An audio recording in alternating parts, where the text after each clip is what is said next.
Бугарскиот премиер тврди дека не го видел францускиот предлог. Кирил Петков денеска и кажа на бугарската јавност дека нема тајни преговори со Скопје. Напротив, дека во Софија има безпотребни стравови затоа што тој нема да преземе ништо без целосна согласност, а последниот збор ќе го има бугарскиот парламент. Разбира се, ние винаги сме.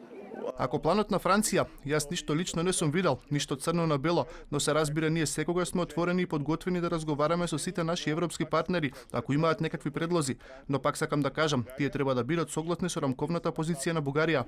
Бугарска БГНЕС денеска објави 3 можни сценарија за укинување на ветото. Првата опција, ако Кирил Петков е искрен пред бугарската јавност и условите на Софија целосно се вградат во преговарачката рамка за Македонија.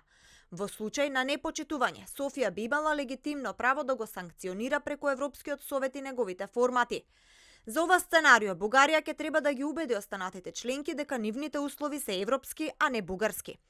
Според второто сценарио за Софија да го укине ветото, БГНЕС пишува: бугарската влада да се откаже од сегашната позиција и да ја замени со нови посакувани за етнички, временски и просторно одложени очекувања и се обиде тоа да и го представи на јавноста како мала уредувачка промена.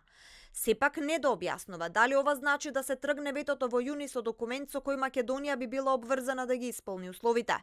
Според БГНЕС, ова сценарио би било поддржано од европските и прекуокеанските лидери и презентирано како огромен успех за бугарската дипломатија, но велат дека ќе мора да го помине собранискиот филтер, а тоа ќе значи евентуална поддршка од опозицијата или игри со кворумот.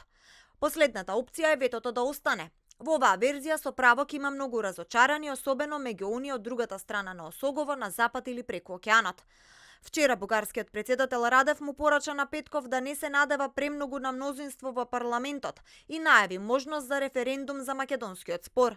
Шефицата на бугарската дипломатија пак го обвини бугарскиот премиер и неговите советници дека ги саботираат преговорите на бугарското МНР со Македонија.